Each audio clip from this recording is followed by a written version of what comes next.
Are the elections too expensive for our country? A large amount of money is spent in conducting elections in India. For instance, the government spent about Rs 3,500 crores in conducting Lok Sabha elections in 2014. That works out that works out to about Rs 40 per person on the voters list. The amount spent by parties and candidates was more than that was more than what the government spent. Roughly speaking, the expenditure made by government, parties and candidates was around Rs 30,000 crores, Rs 500 per voter. Some people say that elections are a burden on our people, that our poor country cannot afford to hold elections once every 5 years. Let us compare this expenditure with some other figures. In 2005, our government decided to buy 6 nuclear submarines from France. Each submarine cost about Rs 3,000 crores. Delhi hosted the Commonwealth Games in 2010. The estimate for its cost is around 20,000 crores. Are the elections too expensive? You decide. What makes elections in India democratic? 3.3. What makes election in India democratic? We get to read a lot about unfair practices in elections. Newspaper and television reports often refer to such allegations. Most of these reports are about the following: inclusion of false names and exclusion of genuine names in the voters list, misuse of government facilities and officials by the ruling party, excessive use of money by rich candidates and big parties, and intimidation of voters and rigging on the polling day. Many of these reports are correct. We feel unhappy when we read or see such reports, but fortunately, they are not on such a scale so as to defeat the very purpose of elections. This becomes clear if we ask a basic question: can a party win an election and come to power not because it has popular support but through election malpractices? This is a vital question. Let us carefully examine various aspects of this question. Independent Election Commission. One simple way of checking whether elections are fair or not is to look at who conducts the election. Are they independent of the government, or can the government or the ruling party influence or pressurize them? Do they have enough powers to be able to conduct free and fair elections? Do they actually use these powers? The answer to all these questions is quite positive for our country. In our country, elections are conducted by an independent and very powerful election commission, EC. It enjoys the same kind of independence that the judiciary enjoys. The Chief Election Commissioner is appointed by the President of India. But once appointed, the Chief Election Commissioner is not answerable to the President or the government, even if the ruling party or the government does not like what the Commission does. It is virtually impossible for it to remove the CEC. Very few election commissions in the world have such wide ranging powers as the Election Commission of India. EC takes decision on every aspect of conduct and control of elections, from the announcement of the elections to the declaration of results. It implements the code of conduct and punishes any candidate or party that violates it. During the election period, the EC can order the government to follow some guidelines to prevent use and misuse of governmental power to enhance its chances to win elections or to transfer some government officials. When an election duty, government officers work under the control of the EC and not the government. In the last 25 years or so, the Election Commission has begun to exercise all its powers and even expand them. It is very common now for the Election Commission to reprimand the government and administration for their lapses. When election officials come to the opinion that polling was not fair in some booths or even an entire constituency, they order a repoll.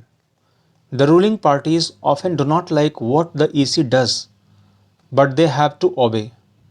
This would not have happened if the EC was not independent and powerful. Popular participation. Another way to check the quality of the election process is to see whether people participate in it with enthusiasm. If the election process is not free or fair, people will not continue to participate in the exercise. Now read these charts and draw some conclusions about participation in India. People's participation in election is usually measured by voter turnout figures. Turnout indicates the percent of eligible voters who actually cast their vote over the last 50 years. The turnout in Europe and North America has declined. In India, the turnout has either remained stable or actually gone up. In India, the poor, illiterate, and underprivileged people vote in larger proportion as compared to the rich and privileged sections. This is in contrast to Western democracies. For example, in the United States of America, poor people, African Americans, and Hispanics vote much less than the rich and white people. Third, common people in India attach a lot of importance to elections. They feel that through elections they can bring pressure on political parties to adopt policies and programs favorable to them. They also feel that their vote matters in the way things are run in the country. Fourth, the interest of voters in election related activities has been increasing over the years. During the 2004 elections, more than one third voters took part in a campaign related activities. More than half of the people identified themselves as being close to one or the other political party. One out of every seven voters is a member of political party. Acceptance of election outcome. One final test of the free and fairness of election has in the outcome itself. If elections are not free or fair, the outcome always favors the powerful. In such a situation, the ruling parties do not lose elections. Usually, the losing party does not accept the outcome of a rigged election. The outcome of India's elections speaks for itself.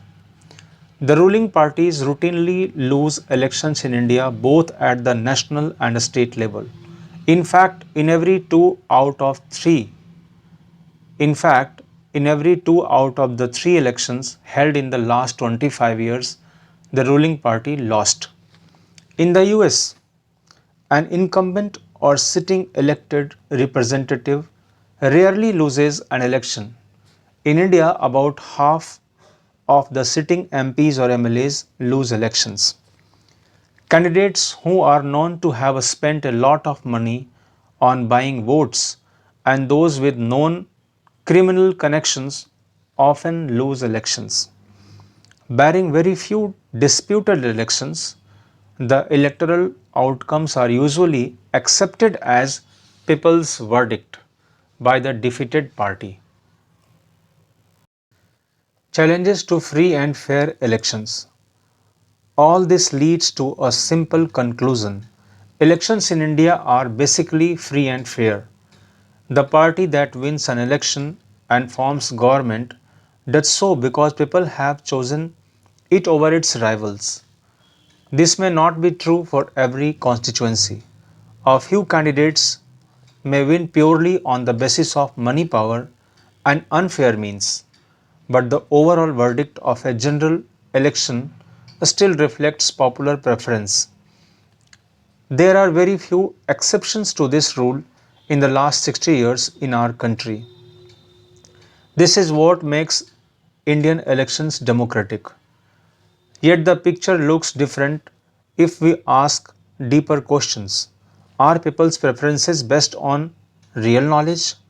Are the voters getting a real choice? Is election really level playing field for everyone? Can an ordinary citizen hope to win elections? Questions of this kind bring the many limitations and challenges of Indian elections to our attention. These include candidates and parties with a lot of money may not be sure of their victory, but they do enjoy a big and unfair advantage over smaller parties and independents. In some parts of in some parts of the country, candidates with criminal connection have been able to push others out of the electoral race and secure a ticket from major parties. Some families tend to dominate political parties. Tickets are distributed to relatives from these families. Very often, elections offer little choice to ordinary citizens, for both the major parties are quite similar to each other, both in policies and practice. The smaller parties and independent candidates suffer a huge disadvantage compared to bigger parties. These challenges exist not just in India but also in many established democracies. These deeper issues are a matter of concern for those who believe in democracy. That is why citizens, social activists, and organizations have been demanding reforms in our electoral system. Can you think of some reforms? What can an ordinary citizen do to face these challenges? Code of conduct, a set of norms and guidelines to be followed by political parties and contesting candidates during election time. Constituency, voters in a geographical area who elect a representative to the legislative bodies. Incumbent, the current holder of a political office.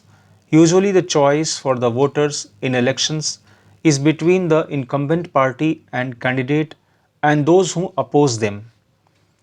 Level playing field, condition in which all parties and candidates contesting in an election have equal opportunities to appeal for votes and to carry out election campaign.